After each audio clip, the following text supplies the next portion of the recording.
السلام علیکم۔ آج ہم فرسٹ ایئر کی مرزا خان داغ کی غزلیں پڑھیں گے۔ سب سے پہلی غزل کی ریڈنگ اور تشریح کریں گے۔ کہتا پھرے راہ سے وہ یہاں آتے آتے، اجل مر رہی تھی تو کہاں آتے آتے، نہ جانا کہ دنیا سے جاتا ہے کوئی، بہت دیر کی مہرباں آتے آتے، سنانے کے قابل جو تھی باتیں ان کو وہی رہ گئی درمیاں آتے آتے، میرے آشیانے کے تو تھے 4 دن کے، چمن اجڑ گیا ہے آندیاں آتے آتے، یہی کھیل اے داغ یاروں سے کہہ دو کہ آتی ہے اردو زباں آتے آتے۔ اب اس کی تشریح شروع کرتے ہیں۔ پھرے راہ سے وہ یہاں آتے آتے، پھرنے کا مطلب ہوتا ہے مڑ جانا، واپس چلے جانا، راہ رستے کو کہتے ہیں، اجل موت کو کہتے ہیں۔ شاعر کہتا ہے جب محبوب نے آتے آتے رستہ بدل لیا، واپس مڑ گیا، اے موت تو اس وقت کیا کر رہی تھی؟ ایک کم بخت موت، تو اس وقت کہاں مر رہی تھی؟ تجھے اس وقت آ جانا چاہیے تھا، اس حادثے کے وقت، اس موقع پر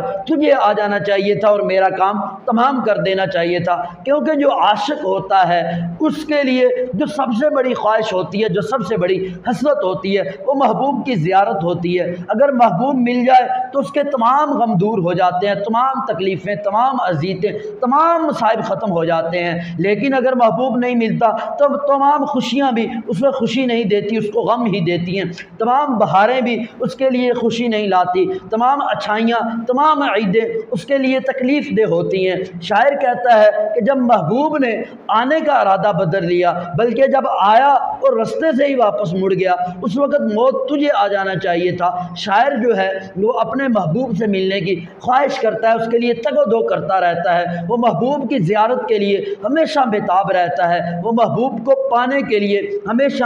جو ہے بےتاب اور بے سکونی میں رہتا ہے، اس کے دن کا سکون نہیں ہوتا، رات کو وہ بے چین رہتا ہے، ایک ہی خواہش ہوتی ہے کسی طریقے سے محبوب مل جائے۔ محبوب سے وہ درخواستیں کرتا رہتا ہے اور محبوب جو ہے اس کے ساتھ وعدے کرتا رہتا ہے وہ ضرور اس کو ملے گا، اس کی ضرور جو ہے اس کو زیارت کا شرف بخشے گا، ضرور اس کو اپنی زیارت سے بہراور کرے گا۔ یہ اس کی زیارت کے لیے ترستا رہتا ہے، وہ وعدے کرتا رہتا ہے، یہ اس کے وعدوں کا انتظار کرتا رہتا ہے۔ لیکن ایک دن کیا ہوتا ہے، محبوب کو رحم آ جاتا ہے، ترس آ جاتا ہے، وہ اس پر رحم کھاتے ہوئے، ترس کھاتے ہوئے، اس کے دکھ درد کو دیکھتے ہوئے، اس کے اضطراب کو، اس کی بے سکونی کو، اس کی اذیت کو سمجھتے ہوئے، دیکھتے ہوئے وہ ارادہ کر لیتا ہے کہ وہ عاشق کو اپنی زیارت کرائے گا۔ اس مقصد کے لیے وہ نکل آتا ہے، لیکن کیا ہوتا ہے، رستے میں اس کا ارادہ بدل جاتا ہے، وہ وہاں سے واپس مڑ جاتا ہے۔ تو شاعر کو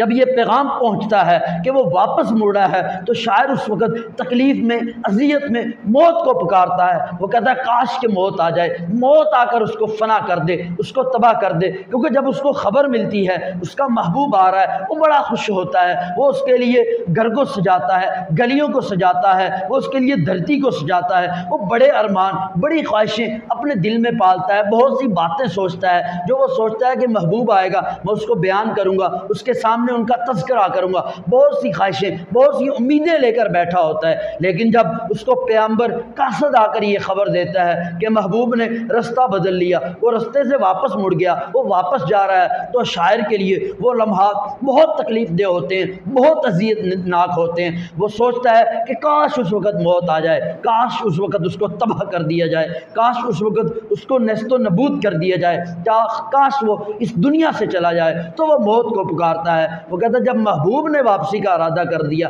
کم از کم اس وقت موت کو آ جانا چاہیے تھا، تاکہ موت آ کر مجھے سکون دے دیتی۔ یہ جو تکلیف ہے، یہ جو انتظار کی تکلیف ہے، یہ جو محبوب کے لیے ترسنے کی، اس کے لیے بے چین اور بے تاب رہنے کی جو تکلیف ہے، کم از کم اس سے تو جان چھوٹ جاتی اگر موت آ جاتی۔ اگلا شعر ہے، نہ جانا کہ دنیا سے جاتا ہے کوئی، نہ جانا کا مطلب ہوتا ہے نہ سمجھا، نہ خیال کیا۔ کہتا محبوب نے یہ خیال ہی نہیں کیا کہ اس کی وجہ سے کوئی دنیا سے چلا جائے گا، اس کی جدائی کی وجہ سے، اس کے فراق کی وجہ سے کوئی دنیا سے چلا جائے گا۔ بہت دیر کی مہرباں آتے آتے، کہتا مہربان نے آتے آتے بہت دیر کر دی۔ شاعر جو ہوتا ہے محبوب کی زیارت کے لیے ہمیشہ ترستا رہتا ہے، اس سے درخواستیں کرتا رہتا ہے، وہ اس کے فراق میں، اس کی جدائی میں تڑپتا رہتا ہے، ہمیشہ اس کی یہی خواہش ہوتی ہے ہے کہ کسی طریقے سے اس کا وصال ہو جائے، اس سے ملاقات ہو جائے، اس کی زیارت ہو جائے، وہ اس کے لیے ترستا رہتا ہے، اس سے درخواستیں کرتا رہتا ہے، وہ بھی وعدے کرتا رہتا ہے، لیکن محبوب جو ہے وعدے وفا نہیں کرتا، وعدے پورے نہیں کرتا، تو یہی اسی خواہش میں، اسی حسرت میں تڑپتا رہتا ہے۔ بالآخر اس کو موت آ گھیرتی ہے، موت آ لیتی ہے، تو مرنے کے بعد اس کو یہ جو ہے اپنے محبوب کو پکارتا ہے، وہ کہتا ہے اے محبوب تجھے خیال نہیں آیا کہ میں مرنے والا ہوں؟ کم از کم تو آ جاتا، اگر تو آ جاتا میری زندگی میں بہار آ جاتی، میں مرگ الموت سے دوبارہ زندہ ہو جاتا، مجھے دوبارہ زندگی مل جاتی، میں دوبارہ صحت مند ہو جاتا، میں پھر دوبارہ لمبی زندگی جیتا، کیونکہ وہ عاشق جو ہوتا ہے اس کی زندگی محبوب کے ساتھ جڑی ہوتی ہے، اگر محبوب نہیں ملتا، محبوب جدا ہو جاتا ہے، تو وہ بھی تڑپتا ہوا، وہ بھی اذیت میں مبتلا ہو کر وہ دنیا سے چلا جاتا ہے۔ شاعر کہتا ہے کہ میں تڑپتا رہا، تیرے تک یہ خبریں پہنچتی رہی، تجھے پتا تھا کہ میں تڑپ رہا ہوں، میں اذیت میں ہوں، میں مصیبت میں ہوں، لیکن تو نہیں آیا، جب میں مر گیا تو پھر تو آ گیا رسم پوری کرنے کے لیے۔ تو یہی شاعر کر رہا ہے، نہ جانا کہ جاتا ہے دنیا سے کوئی، تجھے یہ خبر ہی نہیں لگی کہ دنیا سے میں جانے والا ہوں، لیکن میں جب چلا گیا تو آ گیا، تو بہت دیر کی مہرباں آتے آتے، شاعر کہتا ابھی بہت دیر کر دی ہے، میں ابھی دنیا سے جا چکا ہوں، اس دنیا سے فنا ہو چکا ہوں، منو مٹی کے نیچے جا چکا ہوں، اب میری جان نکل چکی ہے، اب تیرے آنے کا کیا فائدہ، بہت دیر کر دی تو نے آتے آتے۔ دوسرا اس کا مطلب یہ ہے کہ نہ جانا کہ دنیا سے جاتا ہے کوئی، بہت دیر کی مہرباں آتے آتے۔ دوسرا مطلب یہ ہے کہ شاعر جو ہے وہ محبوب کو پکار رہا ہے، وہ کہتا ہے کیا تجھے خیال نہیں ہے، کیا تیری سمجھ میں نہیں آ رہا، میں دنیا سے جانے والا ہوں، میں دنیا سے کوچ کرنے والا ہوں، میں فنا ہونے والا ہوں، تو آ جا، جلدی آ جا، تو آئے گا تو کیا ہو جائے گا، میں دوبارہ مجھے زندگی مل جائے گی، میری صحت بحال ہو جائے گی، میرے خزاں کے دن ختم ہو جائیں گے، دوبارہ بہار لوٹ آئے گی، تو آ جا، جلدی آ جا۔ وہ کہتا بہت دیر کر دی ہے، جلد آ جا، اپنی زیارت کرا دے، تو نے بہت دیر کر دی، مجھے اس حسرت میں، اس امید میں، ابھی میں مرنے والا ہوں، میں فنا ہونے والا ہوں، ابھی جلدی آ جا، اگر تو نہ آیا تو میں فنا ہو جاؤں گا، تباہ ہو جاؤں گا، دنیا سے چلا جاؤں گا۔ اگلا شعر ہے، سنانے کے قابل جو تھی باتیں ان کو، وہی رہ گئی درمیاں آتے آتے۔ شاعر کہتا ہے جو باتیں سنانے کے قابل تھی، جو میں محبوب کو کہنا چاہتا تھا، وہی نہیں کہہ سکا، وہی رہ گئی درمیاں آتے آتے، وہ درمیان میں ہی رہ گئی، وہ میں محبوب سے کہہ ہی نہیں سکا، اس کو بیان ہی نہیں کر سکا۔ شاعر کو محبوب سے ملنے کی بڑی حسرت ہوتی ہے، جب محبوب وعدہ کرتا ہے وہ اس سے ملنے آئے گا، تو اس امید پر یہ بہت سی باتیں سوچ لیتا ہے، بہت سے خیالی پلاؤ پکا لیتا ہے، یہ بہت سی باتیں اپنے دل و دماغ میں سوچ لیتا ہے، یہ سوچتا ہے جب محبوب آئے گا تو اس کو میں اپنے دکھ بیان کروں گا، اپنے درد بیان کروں گا، اپنی محبت بیان کروں گا، اپنی وفا بیان کروں گا، اپنی قربانیوں کا ذکر کروں گا، اس کو میں بتاؤں گا میں کس طرح تیرے لیے تڑپتا رہتا ہوں، دن کو بے سکون رہتا ہوں، رات کو بے چین رہتا ہوں، میں تیرے لیے کس طرح دیوانوں کی طرح، بیگانوں کی طرح، مجنوں کی طرح اور پاگل اور دیوانوں کی طرح گلیوں اور کوچوں میں پھرتا رہتا ہوں، ویرانوں میں پھرتا رہتا ہوں، صحراؤں اور جنگلوں میں پھرتا رہتا ہوں، میں کس طرح تیرے لیے بےتاب رہتا ہوں، بے سکون رہتا ہوں، میں کس قدر تجھ سے محبت کرتا ہوں۔ یہ تمام باتیں شاعر یہ سوچتا ہے، عاشق یہ سوچتا ہے جب محبوب آئے گا تو میں اس کو بیان کروں گا، اس کے سامنے اپنا اظہار محبت کروں گا، اپنے جو دکھ ہوں گے، اپنے درد ہوں گے وہ میں اس کے سامنے بیان کروں گا۔ یہ ساری باتیں اس نے سوچی ہوتی ہیں، لیکن جب محبوب آتا ہے تو یہ اس کے حسن کی تاب نہ لاتے ہوئے ہر چیز کو بھول جاتا ہے، اس کے ساتھ باتوں میں ایسے مگن ہو جاتا ہے، اسی کی باتوں میں وہ جو موضوعات چھیڑتا ہے محبوب، یہ انہی موضوعات میں شریک ہو جاتا ہے، اسی کی باتوں میں شریک ہو جاتا ہے۔ لمبی گفتگو، اس کو وہ اپنی دل کے ارمان، دل کی باتیں جو سوچی ہوتی ہیں، جو پہلے سوچا ہوتا ہے کہ محبوب سے بیان کرے گا، وہ سب بھول جاتی ہے، وہ اس کی محبت میں ایسا وہ فریفتہ اور دیوانہ اور پاگل ہو جاتا ہے کہ ہر چیز کو بھول جاتا ہے۔ جب محبوب چلا جاتا ہے تو پھر اس کو افسوس ہوتا ہے کہ کاش جو باتیں سوچی تھی، جو اہم باتیں تھی، جو کرنے والی تھی، کاش کہ میں محبوب سے کر چکا ہوتا، لیکن ابھی کیا فائدہ۔ اب وہ شاعر یہ اپنا دکھ بیان کر رہا ہے، سنانے کے قابل جو تھی باتیں ان کو، وہی رہ گئی درمیاں آتے آتے۔ جو باتیں محبوب کو کہنے والی تھی، سنانے والی تھی، وہی نہیں کہہ سکا، وہی درمیان میں رہ گئی۔ اگلا شعر ہے،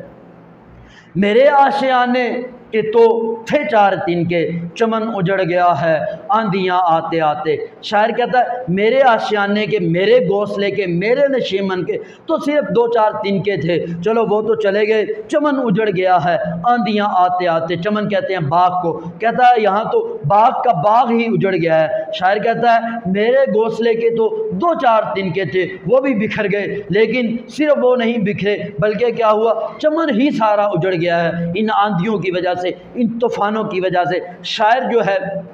اس شعر کے ضمن میں 1857 کی جو جنگ آزادی لڑی گئی انگریز کے خلاف، اس کو بیان کر رہے ہیں۔ شاعر کہتے ہیں میرے آشیانے کے تو تھے 4 تنکے، وہ کہتا ہے میرا جو گھونسلہ ہے، میرا جو نشیمن ہے، میرا جو گھر ہے، اس کے تو 4 تنکے تھے۔ چھوٹی سی آندھی آئی، چھوٹی سی ہوا آئی، اس کو اڑا کے لے گئی، بکھیر گئی۔ آلدو میرے لیے تباہی کا باعث بنا۔ اگر کسی کا گھر اجڑ جائے، کسی کا گھر تباہ ہو جائے، بڑی تباہی ہوتی ہے، بڑی افسوس ہوتا ہے، بڑی تکلیف ہوتی ہے، کیونکہ رہنے کے لیے کوئی سہارا نہیں ہوتا، کوئی گھر نہیں ہوتا، سر چھپانے کے لیے کوئی جگہ نہیں ہوتی۔ موسم کی جو تلخیاں ہیں، موسم کی جو اذیتیں ہیں، وہ بڑی تکلیف دیتی ہیں، لیکن پھر بھی ایک امید ہوتی ہے کہ گھر دوبارہ بن جائے گا۔ جب آپ کا کسی پرندے کا جو نشیمن ہے، آشیانہ ہے، جب اس کا گھونسلہ تباہ ہو جائے، آلدو تکلیف ہوتی ہے، لیکن پھر بھی ذہن میں خیال آتا ہے اسی درخت پہ دوبارہ اپنا نشیمن بنا لیں گے، دوبارہ گھونسلہ بنا لیں گے،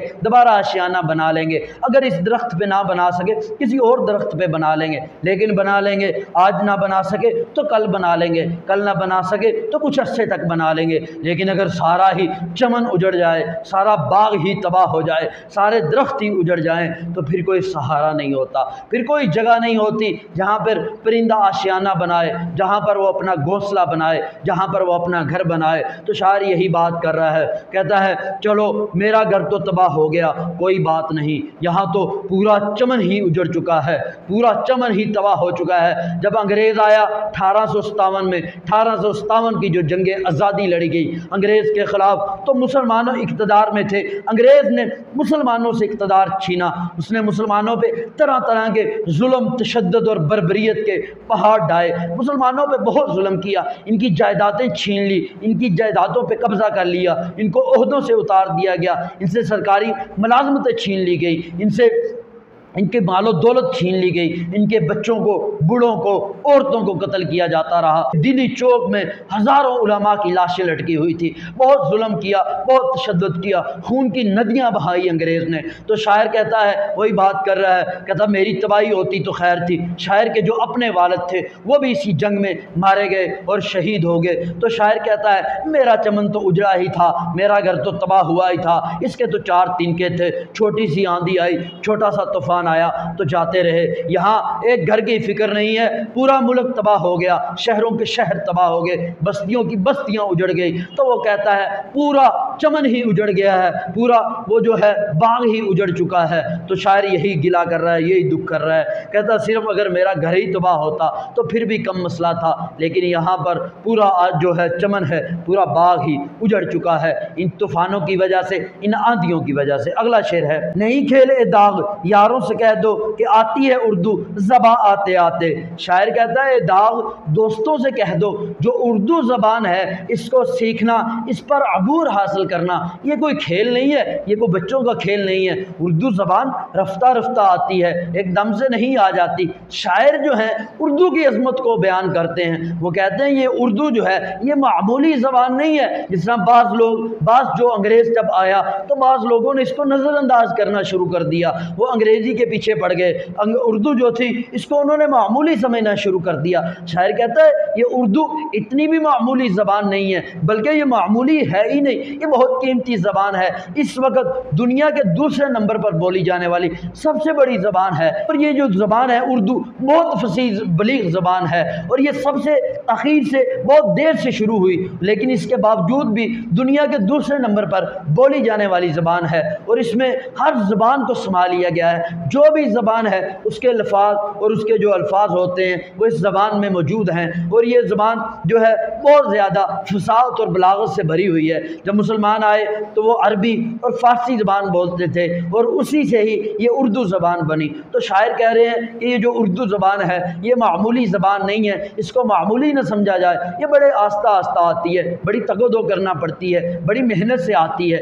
یہ بڑی فصیح زبان ہے۔ بڑے بڑے شاعر جو تھے مرزا غالب جیسے، وہ بھی یہ دعویٰ نہیں کرتے تھے کہ وہ اردو کے ماہر ہیں، اردو میں مکمل دسترس رکھتے ہیں۔ تو شاعر کہتا ہے یہ اردو کوئی معمولی زبان نہیں ہے۔ اب ہم فرسٹ ایئر کی مرزا خانداغ کی دوسری غزل پڑھیں گے، سب سے پہلے اس کی ریڈنگ کریں گے۔ کہتا خاطر سے یا لحاظ سے میں مان تو گیا، جھوٹی قسم سے آپ کا ایمان تو گیا، دل لے کر مفت کا کہتے ہیں کسی کام کا نہیں، الٹی شکایتیں ہوئی احسان تو گیا، ڈرتا ہوں دیکھ کر دلے بے آرزو کو، سنسان یہ گھر کیوں نہ ہو مہمان تو گیا، افشائے راز عشق میں وہ ذلتیں ہوئیں لیکن اسے جتا تو دیا، پہچان تو گیا، وہ نامہ بر سے خوش نہ ہوا پر ہزار شکر، مجھ کو میرے نام سے پہچان تو گیا، بزم عدو میں صورت پروانہ دل میرا وہ رشک سے جلا تیرے قربان تو گیا، ہوش و حواس تاب و توا داغ جا چکے اب ہم بھی جانے والے ہیں، سامان تو گیا۔ اب اس کی تشریح شروع کرتے ہیں۔ خاطر سے یا لحاظ سے میں مان تو گیا، خاطر اور لحاظ کا مطلب ہوتا ہے کسی کا خیال رکھنا، کسی کی پاسداری کرنا، کسی کی عزت رکھتے ہوئے۔ کہتا خاطر سے یا لحاظ سے میں مان تو گیا، جھوٹی قسم سے آپ کا ایمان تو گیا۔ مان جانے کا مطلب ہوتا ہے تسلیم کر لینا۔ شاعر کہتا ہے میں خاطر اور لحاظ رکھتے ہوئے، اے محبوب میں آپ کا خیال رکھتے ہوئے میں نے آپ کی بات کو تسلیم تو کر لیا، اگرچہ میں سمجھتا تھا آپ کی بات غلط ہے، لیکن آپ بتاؤ کہ جھوٹی قسم سے آپ کا ایمان تو جاتا رہا۔ شاعر نے اپنے محبوب کو عدو کی محفل میں، دشمن کی محفل میں دیکھ لیا اور اس سے آ کر کہتا ہے کہ تو دشمن کی محفل میں، میرے رقیب کی محفل میں کیوں گئے تھے؟ جو محبوب ہے اس نے اس بات کو ماننے سے انکار کر دیا، اس نے کہا کہ میں اس کی محفل میں نہیں گیا۔ اس نے محبوب نے شاعر کے ساتھ، عاشق کے ساتھ یہ وعدہ کیا تھا کہ وہ کبھی بھی رقیب کی محفل میں نہیں جائے گا، وہ کبھی بھی دشمن کی محفل میں نہیں جائے گا، وہ اسی سے ہی پیار کرے گا، اسی سے عشق کرے گا، اسی کو ہی اپنا سمجھے گا۔ لیکن کیا ہے، عاشق نے یا شاعر نے اپنے جو محبوب ہے اس کو رقیب کی محفل میں دیکھ لیا۔ رقیب وہ شخص ہوتا ہے جس سے عاشق کے علاوہ دوسرے لوگ بھی پیار کرتے ہیں۔ فرض کر لیں یہ ایک عاشق ہے اور یہ کیا ہے، اس کا محبوب ہے، اور اس محبوب سے اور جو بھی لوگ پیار کریں گے وہ کیا ہوں گے، اس عاشق کے رقیب ہوں گے، وہ اس کے دشمن ہوں گے، تو اس کو رقیب کہتے ہیں۔ تو شاعر نے اپنے محبوب کو رقیب کی محفل میں دیکھ لیا، اس کو تو علم ہے، وہ تو سمجھتا ہے کہ میں سچا ہوں، میری آنکھوں نے مجھے دھوکہ نہیں دیا، میں نے اپنے محبوب کو رقیب کی محفل میں، دشمن کی محفل میں دیکھا ہے۔ لیکن محبوب اس بات کو ماننے کے لیے تیار نہیں، بلکہ وہ جھوٹی قسمیں کھا رہا ہے، وہ قسم اٹھاتا ہے کہ میں اس کی محفل میں نہیں گیا، کیونکہ جو محبوب ہے اس نے عاشق کے ساتھ یہ وعدہ کیا تھا وہ کبھی بھی دشمن کی محفل میں، رقیب کی محفل میں نہیں جائے گا، کیونکہ جو عاشق ہوتا ہے وہ محبوب کے لیے ہر طرح کی قربانی دینے کے لیے تیار ہوتا ہے، اس کے لیے راتوں کا سکون گواتا ہے، دن کا چین گواتا ہے، اس کے لیے مارا مارا پھرتا ہے، ہر طرح کی تکلیف سہتا ہے، مصیبت سہتا ہے، تکلیف، اذیت اور ہر طرح کے گھٹن حالات کو سہتا ہے، لیکن وہ یہ نہیں برداشت کرتا اس کا جو محبوب ہے وہ رقیب کی محفل میں جائے، رقیب کی جو محفل ہے اس کو رونق بخشے، اور رقیب کے ساتھ، دشمنوں کے ساتھ محبت کے ڈورے ڈالے اور ان کے ساتھ محبت کی اور الفت کی باتیں کرے۔ تو یہ کبھی بھی برداشت نہیں کر سکتا عاشق کہ اس کا محبوب ایسا کام کرے، کسی دوسرے کے ساتھ محبت کرے، تو اس لیے وہ نہیں چاہتا۔ لیکن یہاں کیا ہوا، اس نے جب دیکھ لیا، اس کو بہت تکلیف ہوئی، تو اس نے جا کے محبوب سے پوچھا، تو محبوب نے کیا کیا، اس نے جھوٹی قسمیں کھانا شروع کر دی کہ میں کبھی بھی رقیب کی محفل میں نہیں گیا، میں کبھی بھی عدو کی، کبھی بھی تیرے دشمن کی محفل میں نہیں گیا۔ تو شاعر نے محبوب کی بات کو تسلیم کرتے ہوئے کہ کیونکہ جو بھی عاشق ہوتا ہے وہ جیسا بھی محبوب کہے، جو بھی کہے، سچ کہے، جھوٹ کہے، وہ اس کی بات کو تسلیم کرتا ہے، کیونکہ اس کے پاس اور کوئی چارہ نہیں ہوتا، کیونکہ ہو سکتا ہے کہ اگر وہ اس کی عاشق جو ہے محبوب کی بات کو تسلیم نہ کرے تو محبوب ناراض ہو جائے، تو یہ عاشق کے لیے بڑی تکلیف دہ بات ہوتی ہے۔ تو جو عاشق ہے وہ چاہتے نہ چاہتے، خاطر و لحاظ رکھتے ہوئے، اس کا خیال رکھتے ہوئے اس کی بات کو اس نے تسلیم کر لیا کہ آپ ٹھیک کہہ رہے ہو۔ لیکن شاعر جو ہے، جو عاشق ہے، وہ سوچتا ہے اور محبوب کو بھی کہتا ہے کہ تم بھی غور و خوض کرو، تم بھی سوچ کرو، سوچو اس بات پر، یہ جو آپ نے جھوٹی قسم کھائی اسے آپ کا ایمان تو جاتا رہا، حال دو آپ نے مجھے تو اس بات پہ قائل کر لیا، راضی کر لیا کہ آپ نہیں گئے دشمن کی محفل میں، لیکن آپ خود سوچو، خود فیصلہ کرو، اپنے ضمیر کی آواز کو سنو، دل کی آواز کو سنو کہ یہ جو آپ نے جھوٹی قسمیں کھائیں اسے آپ کا ایمان تو جاتا رہا۔ اس شعر کا ایک دوسرا مطلب بھی ہے، جب شاعر نے محبوب کو رقیب کی محفل میں دیکھا اور اس کے ساتھ اس نے وعدہ کیا کہ دوبارہ کبھی بھی رقیب کی محفل میں نہیں جانا، کبھی بھی دشمن کی محفل میں نہیں جانا، لیکن پھر کیا ہوا، اس شاعر نے، اس عاشق نے دوبارہ اس کو وہاں دیکھ لیا۔ تو اس نے تو وعدہ کیا، تو وہ ہر بار وعدہ کرتا ہے کہ وہ کبھی بھی رقیب کی محفل میں نہیں جائے گا، وہ قسم بھی اٹھاتا ہے شاعر کی بات کو مانتے ہوئے۔ جب شاعر اس پر زور دیتا ہے، اس سے درخواست کرتا ہے کہ دوبارہ کبھی بھی رقیب کی محفل میں نہیں جانا، تو وہ اس کے سامنے جھوٹی قسمیں اٹھا لیتا ہے کہ وعدہ ہے کہ آئندہ کے بعد وہ قسم اٹھاتا ہے میں کبھی بھی رقیب کی محفل میں نہیں جاؤں گا، کبھی بھی دشمن کی محفل میں نہیں جاؤں گا، لیکن پھر چلا جاتا ہے۔ تو شاعر اس بات پر جو اپنا محبوب ہے اس کو طنز کر رہے ہیں، اس کو کہہ رہے ہیں کہ وہ جو تو نے میرے ساتھ وعدے کیے تھے، جو قسمیں اٹھائی تھی کہ تو کبھی بھی رقیب کی محفل میں نہیں جائے گا، تو نے جو اپنا وعدہ پورا نہیں کیا، اپنی قسم کو پورا نہیں کیا، تو تمہاری قسم یہ جھوٹی ہو گئی۔ اس کی وجہ سے آپ کا ایمان تو جاتا رہا، کیونکہ آپ نے ایک جھوٹا کام کیا، غلط کام کیا جو ایمان کے خلاف ہے، جو اسلام کے خلاف ہے۔ تو اس وجہ سے شاعر اس کو تانا دے رہا ہے۔ اگلا شعر ہے، دل لے کے مفت کا کہتے ہیں کچھ کام کا نہیں، الٹی شکایتیں ہوئی احسان تو گیا۔ شاعر کہتا ہے محبوب کو مفت میں دل مل گیا، مفت کا دل لے کر وہ بجائے اس کے کہ احسان مند ہوتا، قدردانی کرتا، بلکہ وہ شکایتیں کرنے لگ گیا اور کہنے لگ گیا یہ دل تو کسی کام کا نہیں ہے۔ یہ حقیقت ہے، جو چیز انسان کو تگ و دو کے بعد، محنت کے بعد، مصیبت کے بعد، مشکلات کے بعد ملتی ہے، اس کی انسان قدر کرتا ہے، چاہے وہ معمولی سے معمولی ہو۔ لیکن جو چیز آسانی سے مل جاتی ہے، مفت میں مل جاتی ہے، اس کی انسان کے نزدیک قدر نہیں ہوتی۔ تو شاعر جو ہے، عاشق جو ہے، وہ محبوب کے لیے مرتا ہے، اس کے لیے ہر قربانی دینے کے لیے تیار ہوتا ہے، اس کے لیے دن رات تگ و دو کرتا ہے۔ اس نے مفت میں اپنا دل جو ہے محبوب کو دے دیا، لیکن جو محبوب ہے وہ اس کی قدردانی نہیں کرتا۔ عاشق اس کے ساتھ محبت کرتا ہے، وہ بدلے میں نفرت کرتا ہے، یہ وفا کرتا ہے، وہ جفا کرتا ہے، یہ اس کے لیے ہر طرح کی قربانی دیتا ہے، لیکن وہ اس کو نظر انداز کرتا ہے، اسے اعراض کرتا ہے۔ تو اس وجہ سے جو شاعر ہے، جو عاشق ہے، یہ اپنے محبوب کو کہہ رہے ہیں، وہ کہتا ہے کہ میں نے مفت میں تجھے دل دے دیا، میں مفت میں تجھ سے اتنی محبت کرتا ہوں، اتنی قربانیاں کرتا ہوں، یہی وجہ ہے تم اس کی قدردانی نہیں کرتے، تو بلکہ میری محبت کے بدلے میں نفرت کرتا ہے، مجھ سے اعراض کرتا ہے، مجھ سے بے اعتنائی کرتا ہے، مجھ سے پیچھے ہٹتا ہے۔ تو یہی بات شاعر کہہ رہا ہے، دل لے کے مفت کا، بلکہ دل مفت کا آپ کو مل گیا، آپ کو تو چاہیے تھا احسان مند ہوتے، قدر کرتے کہ میں آپ کی اتنی قدر کرتا ہوں، آپ کے لیے اتنی قربانیاں دیتا ہوں، آپ کو دل دے بیٹھا ہوں، آپ کو اپنی جان بنا بیٹھا ہوں، آپ کے لیے ہر قربانی دینے کے لیے تیار ہوں، اپنی جان سے، اپنی ذات سے بھی زیادہ آپ سے محبت کرتا ہوں۔ تو اس چیز کا آپ کو قدردان ہونا چاہیے تھا، آپ کو احسان مند ہونا چاہیے تھا، بجائے اس کے کہ آپ احسان مند ہوتے، آپ مجھ پہ شکایتیں کرنے لگے، آپ یہ کہنے لگے یہ دل تو کسی کام کا نہیں ہے، دل تو فضول ہے۔ تو شاعر اس بات پر دکھی ہے جو محبوب اس کی طرف التفات نہیں کرتا، اس کی محبت کی قدردانی نہیں کرتا۔ تو اس وجہ سے شاعر کہہ رہا ہے مفت کا دل لے کر آپ یہ شکایتیں کر رہے ہیں کہ یہ کسی کام کا نہیں، بلکہ کرنا تو یہ چاہیے تھا، آپ قدردانی کرتے، احسان مندی کرتے، آپ کو مفت کو میں مل گیا۔ اگر آپ کو بھی عاشق کی طرح راتوں کو جاگنا پڑتا، دن کا سکون گوانا پڑتا، رات کا چین گوانا پڑتا، دن رات مارے مارے پھرنا پڑتا، طرح طرح کے مسائل، مشکلات، اذیتیں جھیلنا پڑتی، طرح طرح کے طوفانوں اور آندھیوں سے اگر آپ کو بھی پالا پڑتا، اس کے بعد آپ کو دل ملتا، پھر آپ کو قدردانی ہوتی، یہ دل ہے کتنا قیمتی۔ لیکن ابھی مفت میں مل گیا،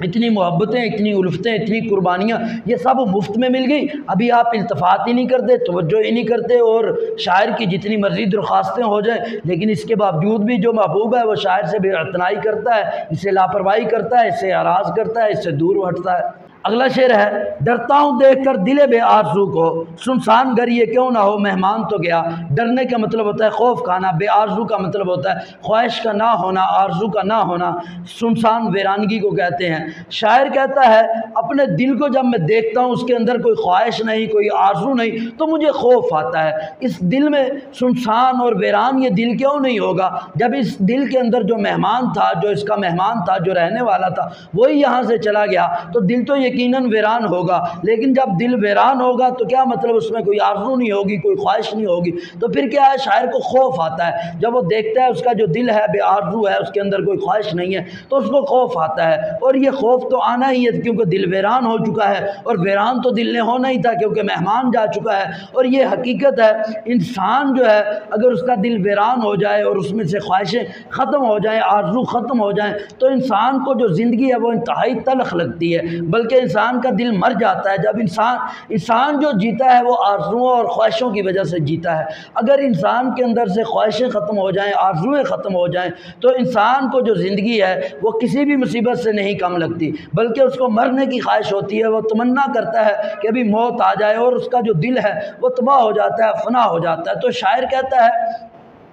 اس دل نے تو ویران ہونا ہی تھا، تو شاعر کہتا ہے اس دل نے تو ویران ہونا ہی تھا، کیونکہ اس دل کا جو مہمان تھا وہی جاتا رہا، جو محبوب تھا شاعر کا وہی تو اس کے دل کا مہمان تھا۔ اس نے اس کو محبوب سمجھ کے لایا تھا، اور محبوب سمجھ کے اس کو اپنے دل میں بسایا تھا، اور محبوب سمجھ کے اس سے محبت کرتا تھا، الفت کرتا تھا، لیکن اس کو نہیں پتہ تھا یہ اس کے ساتھ مہمانوں والا رویہ کرے گا، کیونکہ مہمان تو وہ ہوتا ہے جو آتا ہے، کچھ دیر ٹھہرتا ہے اور چلا جاتا ہے۔ تو محبوب نے بھی اس کے ساتھ ایسا ہی کیا، وہ آیا، اس کے دل میں کچھ دیر ٹھہرا، پھر اس کو تنہا چھوڑ کر چلا گیا،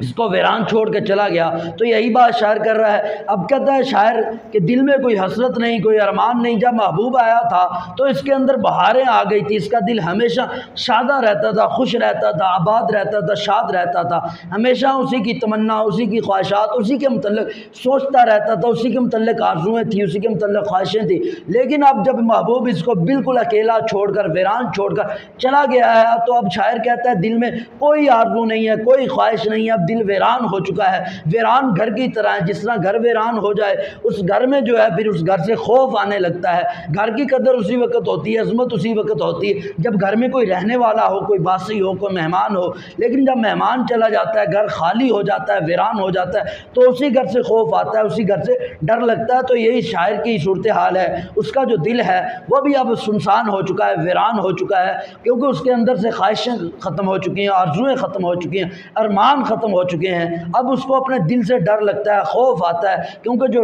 دل ہوتا ہے بے آرزو کے، بغیر خواہشات کے، وہ دل جو ہوتا ہے بے چینی اور بے سکونی پیدا کرتا ہے۔ جب دل میں کوئی آرزو ہی نہیں ہے تو ساری کائنات ویران لگتی ہے، تکلیف دہ لگتی ہے۔ اچھا موسم، بہاریں بھی انسان کو تکلیف دیتی ہیں، ٹھنڈی ہوائیں بھی انسان کو خزاں جیسی اور گرم ہوائیں محسوس ہوتی ہیں۔ اگلا شعر ہے افشائے راز عشق میں بہت ذلتیں ہوئیں۔ افشاء کا مطلب ہوتا ہے ظاہر ہونا، راز بھید کو کہتے ہیں، راز کو کہتے ہیں۔ افشائے راز عشق کہتا ہے عشق کا راز ظاہر ہونے میں اگرچہ ذلتیں ہوئیں، اگرچہ رسوائی ہوئی، اگرچہ بےزتی ہوئی، لیکن اسے جتا تو دیا۔ جتانا کہتے ہیں بتا دینا۔ شاعر کہتا ہے اگرچہ محبت کے راز کے ظاہر ہونے میں بے عزتی ہوئی، رسوائی ہوئی، ذلتیں ہوئی، لیکن پھر بھی شاعر مطمئن ہے۔ وہ کہتا ہے کم از کم محبوب کو پتہ تو چل گیا، وہ جان تو گیا کہ میں اس سے محبت کرتا ہوں، اس سے عشق کرتا ہوں، اس سے وفا کرتا ہوں، اس کے لیے ہر قربانی دینے کے لیے تیار ہوں۔ جو عاشق ہوتا ہے اس کی خواہش ہوتی ہے وہ محبوب کے عشق میں اندر ہی اندر کڑتا رہے، لیکن وہ جو عشق کا راز ہے اس کو افشا نہ کرے۔ بہت سے جو شاعر ہیں، بہت سے جو عاشق ہیں، ان کی جو محبت ہوتی ہے وہ یک طرفہ ہوتی ہے، وہ اپنے ہی دل میں کڑتے رہتے ہیں، محبوب کے عشق میں مارا مارا پھرتے رہتے ہیں، پریشان رہتے ہیں، دن رات بے چین رہتے ہیں، جنگلوں میں، ویرانگیوں میں اور تنہائیوں میں وہ پھرتے رہتے ہیں، کہیں صحراؤں میں پھرتے رہتے ہیں، لیکن محبوب کو اپنے عشق کا راز نہیں بتاتے، لوگوں کو اپنے عشق کا راز نہیں بتاتے، اندر ہی اندر کڑتے رہتے ہیں۔ لیکن جو شاعر ہے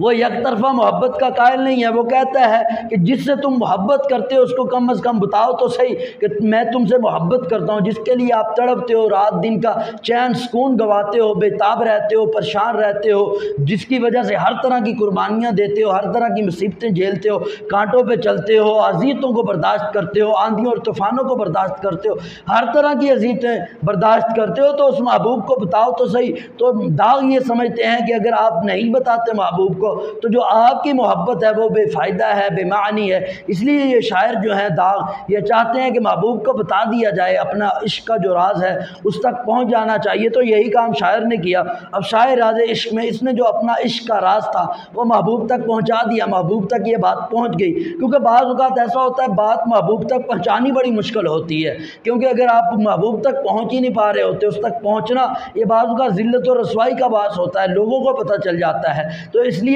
محبت کی بات محبوب تک پہنچانا بہت مشکل ہوتا ہے، لیکن شاعر نے جو ہے ہمت کر کے، حوصلہ کر کے محبوب تک اپنی بات کو پہنچا دیا۔ اس سے کیا ہوا، شاعر کو رسوائی ہوئی، لوگوں تک بھی پیغام پہنچ گیا، کیونکہ پہنچنا ہی بہت مشکل تھا محبوب تک، یہ پہنچا، لوگوں کو پتہ چل گیا یہ اس محبوب کا عاشق ہے۔ اس سے کیا ہوا، اس کے جو عشق کا راز تھا وہ افشاں ہو گیا، لوگوں کو پتہ چل گیا۔ اس کی وجہ سے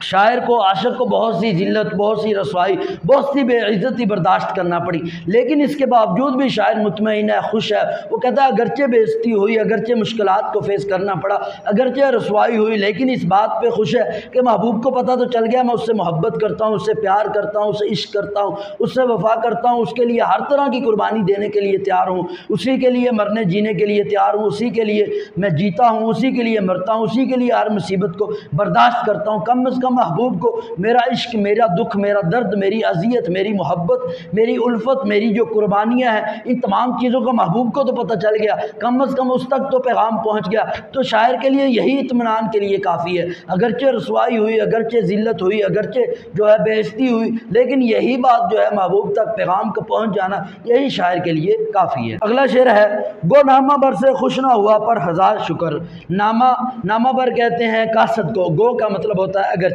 شاعر کہتا ہے اگرچہ محبوب قاصد جو پیغام لے کر آیا اس سے خوش تو نہیں ہوا، لیکن کیا ہے، وہ کم از کم محبوب مجھ کو میرے نام سے پہچان تو گیا، کم از کم یہ کام تو ہو گیا کہ محبوب میرے نام سے واقف تو ہو گیا، وہ میرے نام کو پہچان تو گیا، وہ مجھ کو میرے نام سے پہچان تو گیا کہ میں اس کا عاشق ہوں، میں اس سے محبت کرتا ہوں۔ شاعر جو ہے، جو عاشق ہے، اس نے اپنا محبت بڑا پیغام کسی قاصد کے ذریعے روانہ کیا تاکہ وہ محبوب کو بتائے کہ یہ جو عاشق ہے، یہ جو شاعر ہے، محبوب سے بہت محبت کرتا ہے، اس کے لیے بےتاب رہتا ہے، اس کی زیارت کے لیے ترستا رہتا ہے، اسے بہت وفائیں کرتا ہے، اس کا سچا عاشق ہے، اسے سچی محبت کرنے والا ہے۔ یہ پیغامات دے کر اپنی دل کی آرزوئیں، اپنی دل کی خواہشیں، اپنے دل کے ارمان اور اپنی تڑپ اور اپنی جو ہے وفا، یہ تمام چیزوں کا پیغام دے کر اس نے قاصد کو روانہ کر دیا تاکہ محبوب کو یہ پیغام دے دو کہ وہ اس سے محبت کرتا ہے، اس کے لیے بےتاب رہتا ہے، اس کے لیے ہر طرح کی قربانی دینے کے لیے تیار ہوتا ہے۔ اس نے اپنے دل کے جتنے بھی احساسات تھے اس کا بتا کر قاصد کو روانہ کر دیا۔ تو جب وہ قاصد محبوب تک پہنچا تو محبوب کو بہت غصہ آیا، اس کو بہت ناپسند گزرا۔ ایک تو یہ تھی کہ اس کو جب پتہ چلا کوئی اس کے لیے اس طرح مارا پھرتا ہے تو یہ بات بھی اس کو اچھا نہیں لگی، پھر قاصد کے ذریعے پیغام پہنچانا تو یہ بھی اس کو بہت برا لگا کہ شاعر نے ایک قاصد کے ذریعے پیغام پہنچایا، عاشق نے ایک قاصد کے ذریعے پیغام پہنچایا۔ جو محبت ہوتی ہے اس میں یہ ہوتا ہے کہ جو عشق ہوتا ہے اندر یا تو اڑتا رہتا ہے یا کسی تک وہ افشا نہیں کرتا، کسی تک وہ راز ظاہر نہیں کرتا، لیکن جب بیچ میں قاصد آ جاتا ہے تو اس تک راز پہنچ جاتا ہے۔ تو جب قاصد جا کر پیغام دیتا ہے تو یہ محبوب کے لیے بڑا تکلیف دہ ہوتا ہے۔ تو جب محبوب تک یہ پیغام پہنچا تو اس کو بہت برا لگا، لیکن شاعر کو جو ہے وہ اس بات پر اطمینان ہے کم از کم محبوب اس کے نام سے پہچان تو گیا، واقف تو ہو گیا۔ جب قاصد محبوب کے پاس پہنچا تو اس نے قاصد کو بہت برا بھلا کہا اور شاعر کو بھی برا بھلا کہا۔ جو محبوب ہے وہ بہت ناراض ہوا، لیکن اس کے باوجود بھی جو عاشق ہے، جو شاعر ہے، وہ مطمئن ہے، وہ سمجھتا ہے کم از کم میرے نام سے محبوب واقف تو ہو گیا، آج اس تک پیغام پہنچا، کل دوبارہ پہنچے گا، پھر پہنچے گا۔ کوئی بھی دروازہ بار بار اس کو کھٹکھٹایا جائے، دوبارہ بار بار دستک دی جائے، کبھی نہ کبھی دروازہ تو کھل جاتا ہے۔ تو شاعر اس اطمینان کے ساتھ ہے کہ اس کی دروازے پہ دستک تو ہو گئی ہے، کم از کم اس تک پیغام تو پہنچ چکا ہے۔ جب بار بار پیغام پہنچے گا تو بار بار دستک ہوگی، کم از کم کیا ہوگا، اس کا دروازہ کبھی نہ کبھی تو کھل جائے گا۔ فی الحال تو وہ میرے نام سے واقف ہو گیا، یہی شاعر کے لیے کافی ہے۔ اگلا شعر ہے، کہتا بزم عدو میں، بزم کہتے ہیں محفل کو، عدو کہتے ہیں دشمن کو، کہتا بزم عدو میں صورت پروانہ دل میرا، صورت کہتے ہیں کی طرح، صورت پروانہ پروانے کی طرح، دل میرا گو رشک سے جلا تیرے قربان تو گیا۔ شاعر نے اپنے محبوب کو عدو کی محفل میں، رقیب کی محفل میں، دشمن کی محفل میں دیکھا تو شاعر کہتا ہے کہ دشمن کی محفل میں دیکھ کر اپنے محبوب کا جو میرا دل ہے وہ پروانے کی طرح جل گیا، لیکن کیا ہے، اگرچہ وہ رشک سے جلا ہے لیکن وہ مطمئن ہے کیونکہ محبوب پر ہی تو دل قربان ہوا ہے۔ تو شاعر محبوب کو کہہ رہا ہے کہ تجھ کو دشمن کی محفل میں دیکھ کر میرا دل رشک سے جل گیا، لیکن میں پھر بھی خوش ہوں، مطمئن ہوں، کیونکہ جلا تو تجھ پر ہی ہوں، میرا دل جو جلا ہے، قربان ہوا ہے، وہ تیرے پر ہی قربان ہوا ہے۔ بزم عدو میں صورت پروانہ دل میرا، شاعر کہتا ہے جو دشمن کی محفل ہے، شاعر نے